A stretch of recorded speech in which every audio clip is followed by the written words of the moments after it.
Assalamualaikum warahmatullahi wabarakatuh. Kita jumpa lagi di tutorial fisika mekanika. Semoga sehat selalu dan selalu semangat untuk terus belajar. Video kali ini akan membahas mengenai fisika mekanika bab 9 mengenai pusat massa dan momentum linier. Kita langsung saja ke slide berikutnya. Jadi pembahasan ini meliputi pusat massa, hukum Newton kedua, momentum linier, tumbukan dan impuls, konservasi momentum linier, momentum dan energi kinetik di dalam tumbukan, tumbukan elastik di dalam satu dimensi, tumbukan di dalam dua dimensi, sistem dengan massa yang bervariasi seperti sebuah roket. Ya. Lanjut lagi ke slide berikutnya. Pusat massa ini adalah tujuan dan ide-ide pemikirannya. Ya. Ini rumus-rumus utama yang ada di dalam bab ini. Ya. Ini posisi pusat massa dari suatu sistem. Di sini di pelajaran sebelumnya kita telah mempelajari tentang pergerakan-pergerakan simpel. Jika kita melempar bola ke udara tanpa spin, ya, tanpa memutar, bola ini tidak mengalami perputaran, dia akan melintas berbentuk parabolik, ya, seperti didiskusikan di chapter sebelumnya. Di sini dianggap bola ini tidak berputar, tidak spin. Ya. Jadi kita bisa menganggap pergerakan daripada bola ini sebagai suatu pergerakan partikel. Jika kita melempar bola ini dengan melakukan putaran, ya, ke udara, maka pergerakannya akan menjadi lebih complicated. Karena bola ini selain bergerak untuk parabolik, dia juga melakukan putaran berotasi selama lintasannya. Jika sekarang yang kita lempar adalah sebuah pemukul, ya, pemukul dari baseball, ya. Jika kita melempar, ya, maka dia akan ada, selain dia membentuk suatu parabolik, ya, lintasannya, pemukul ini dia juga melakukan spin, putaran selama pergerakannya ini, dan ini pergerakannya menjadi sangat complicated, ya, dimana setiap bagian daripada pemukul ini dia akan bergerak berbeda sepanjang pad dengan bentuk yang berbeda-beda pula, ya. Jadi kalau kita lihat dari pertama bentuknya seperti ini, sini, ya, ini bentuknya berbeda, ya. Lain halnya kalau kita anggap itu sebagai suatu partikel, maka gerakannya itu dibentuk tidak mempengaruhi, ya, yang sama semuanya. Nah, tapi ini berbeda bentuknya. Dan ini sangat complicated. Untuk pergerakan pemukul baseball ini, kita tidak bisa merepresentasikan gerak ini sebagai seperti sebuah gerakan partikel. Karena sistem daripada partikel itu dia memiliki padnya sendiri, memiliki lintasannya sendiri di setiap bagian daripada pemukul ini. Namun, ya, pemukul ini mempunyai satu titik, ya, satu titik khusus yang disebut dengan pusat massa. Ya. Pusat massa yang bergerak parabolik sederhana, sama seperti pergerakan bola yang dianggap sebagai suatu partikel. Titik-titik ini terlihat berbentuk seperti parabol. Nah, titik ini disebut dengan pusat massa. Dan bagian-bagian lain daripada baseball ini, dia akan bergerak memutari atau mengelilingi daripada pusat massa tersebut. Selanjutnya kita akan mempelajari gerak suatu benda ini dari pusat massa, dari berbagai bentuk benda, ya, yang mengalami rotasi. Untuk dua partikel, ya, sistem dua partikel, misalnya kita anggap adalah N1 dan N2, ya, kita mendefinisikan pusat massa bebas, misalnya di antara massa M1 dan M2. Katakan massa M1 dan M2 ini mempunyai jarak D. Dan kita tentukan sembarang saja untuk sementara pusat massanya yang berlokasi di antara kedua massa M1 dan M2 yang jaraknya x, dari massa 1. Ya. Maka x ini, jarak daripada x ini, x center of mass, ya, itu besarnya adalah M2D per M1 ditambah M2. Ya. Ini kalau originnya atau titik nolnya itu ada di M1.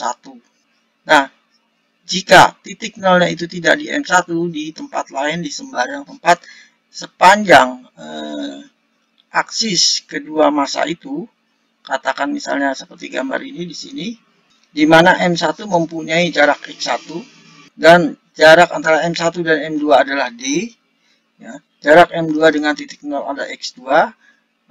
X, itu berada di antara kedua benda M1 dan M2, katakan berjarak x, ya. X, jadi X pusat massa dari titik nol yang kita sepanjang aksis ini, itu rumusnya adalah M1x1 ditambah M2x2 per M1 tambah M2. Pusat massa dari sebuah sistem partikel adalah titik yang bergerak, di mana semua sistem daripada massa itu akan terkonsentrasi di titik tersebut, dan semua gaya-gaya eksternal akan diterapkan di sana. Oke, lanjut ke slide berikutnya. Nah, jadi kita dapat menulis bahwa x, adalah M1x1 plus M2x2 per M, di mana M besar ini adalah M1 tambah M2. Ini untuk dua partikel. Jika partikelnya banyak, maka kita bisa menulis rumus ini seperti ini. Ya. 1 per N sigma MI XI. Ya. Di mana I bergerak dari 1 sampai dengan N merupakan banyaknya partikel. Nah, untuk sistem di dalam 3 dimensi, kita bisa membedakan menjadi x, y, dan z, seperti ini. Ya. Jika dinyatakan dalam bentuk vektoris, jarak dari suatu objek itu bisa dinyatakan dengan ini, R sama dengan xi plus yj plus zk, ya. Di mana i, j, dan k adalah satuan vektor searah sumbu x, y, dan z. Ya. Maka untuk pusat massa, ya, R, itu dinyatakan dengan x, i plus y, j plus z, k. Ya. R, itu adalah sama dengan 1 per M sigma MR, sigma MI RI. Jadi kedua persamaan ini kita bisa membentuk rumus umumnya seperti ini. Untuk benda-benda padat, ya, yang benda padat yang solid, ya, posisi pusat massa bisa dinyatakan dengan bentuk integral. X, sama dengan 1 per N integral x dn. Y, sama dengan 1 per M integral y dm. Begitu juga dengan Z, ini adalah density. Ya. Density itu dm per V atau massa per volume. Ya. Jadi kalau kita nyatakan M itu, ya, kita nyatakan itu M sama dengan rho kali P, dan dm itu adalah rho dp, maka kita bisa buat x, sama dengan 1 per P integral x dp, y, 1 per P integral y dp, dan z, adalah 1 per P integral z dp. Di sini ada contoh soal, ada 3 partikel yang bermassa masing-masing M1 1,2 kg, M2 2,5 kg, dan M3 3,4 kg membentuk segitiga equilateral, ya, equilateral. Panjangnya antara masing-masing massa tersebut adalah A 140 cm, seperti gambar seperti ini. Seperti gambar yang ada di sini, di slide ini. Nah, sekarang kita ingin mencari pusat massa daripada sistem ini. Ya, jadi kita bisa membuat tabel untuk mempermudahnya, ya. Partikel 1, 2, dan 3, lalu kita menentukan titik 0. Di sini titik 0 adalah kita pergunakan di M1. Nah, di M1, sehingga jaraknya masing-masing untuk partikel 1, X-nya ya, dan Y-nya adalah 0, ya. Partikel 2, 3, ya, seperti ini, maka total mass-nya semuanya adalah 7,1, ya. Jadi X, ya. X-nya bisa kita hitung dengan rumus 1 per M sigma M XI. ya, sehingga didapat ekom itu adalah 83 cm. Nah, begitu juga untuk ekomnya, kita dapat 58 cm. Berada di sini. Selanjutnya ini ada contoh problem ya, dari lempeng ya, dengan bagiannya ada yang hilang. Lempeng besar ini ya, dengan ketebalan tertentu ya, berjari-jari 2R. Tapi di sini ada rongga di mana lempeng ini kosongnya hilang, yang berjari-jari R. Ya, tentunya dari titik 0 ini ya, jaraknya juga R. Ya. Kita akan mencari pusat massa objek ini, lempeng dengan bagian yang berongga ini. Jadi kalau bagian yang berongga ini, ya kita gambarkan seperti ini, ya. Ini adalah bagian yang berongga yang ini. Kita namakan ini lempeng S, ini lempeng P. Jadi P adalah lempeng dengan bagian yang berongga, dan S itu adalah lempeng rongga tersebut ya, yang hilang. Jadi kalau yang berongga, maka pusat massanya akan bergeser ke agak kanan. Ya. Nah, kalau yang rongganya ini lempeng S, pusat massanya ada di tengah. Ya. Jika lempeng ini tanpa berongga, ya, seperti ini disebut dengan lempeng C, maka pusat massanya akan ada di tengah. Ya. Jadi ini merupakan lempeng komposit, yaitu lempeng komposit atau lempeng gabungan dari dua lempeng P dan lempeng S. Ya. Jadi kita bisa buat seperti ini, lempeng P ya dengan pusat massa P. Ya, lokasinya kita belum tahu, yang ingin kita cari termassa P ya. Dan lempeng S yang ini pusat massanya di min R ya, karena jari-jarinya R, bermassa ms. Lempeng C pusat massanya di titik 0 ya, X-nya, massanya yaitu massa ms plus mp. Jadi dari tabel ini kita bisa menganggap lempeng yang berongga dan lempeng rongganya itu sebagai suatu partikel, dua partikel ya. Dua partikel, yang satu berada di posisi 0, ya, posisi 0 untuk yang berongga lempeng P, dan lempeng S di posisi min R. Sehingga kita bisa mencari pusat massa dari kedua lempeng tersebut, yang berongga dan rongganya. Ya, dalam hal ini adalah lempeng S dan lempeng P. X, S plus P, lempeng yang tanpa berongga itu pusat massanya ada di XC, di mana XC sama dengan 0. Sehingga kita mendapatkan nilai XP adalah min XS per dikali MS per MP. Nah, sekarang kita akan mencari nilai perbandingan MS dengan MP. Jadi kita bisa ambil di sini massa adalah density per volume, di mana volume merupakan ketebalan dikali dengan area. Perbandingan massa dengan MP, ya. Density karena lempeng S dan MP ini adalah lempeng yang sama, maka density-nya juga sama, ketebalannya juga sama, yang beda hanyalah areanya saja. Ya, jadi di sini MS per MP itu sama aja area S per area P. Area S ini ya, area P adalah area C dikurang area S. Ya. Dan ini nilainya adalah sama dengan sepertiga. Jadi XP adalah sepertiga R. Ini ada check point ya. Ya, ini ada segi 4. Ada segi 4 kecil 1 2 3 4 ya. Yang ini dihilangkan ya.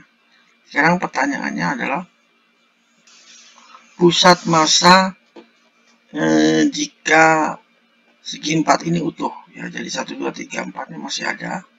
Ya, pusat masanya tentu ada di tengah ya.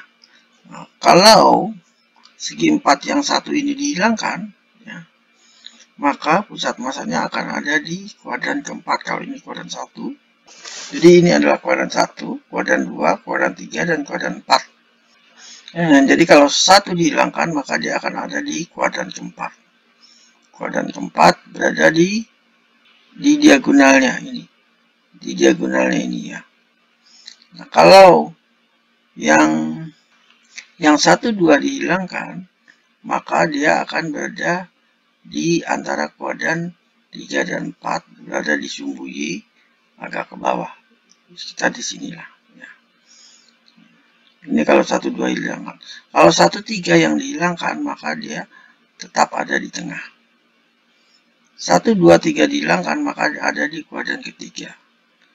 Ya, agak ke sini ya. Jadi ada di diagonalnya ini. Kita sekarang masuk ke hukum Newton kedua untuk sistem partikel. Pergerakan suatu sistem pusat massa. Jadi kalau kita bicara sistem di sini berarti partikelnya itu ada lebih dari satu ya. Jadi sistem dengan n partikel dengan massa yang berbeda, maka kita akan lebih tertarik pada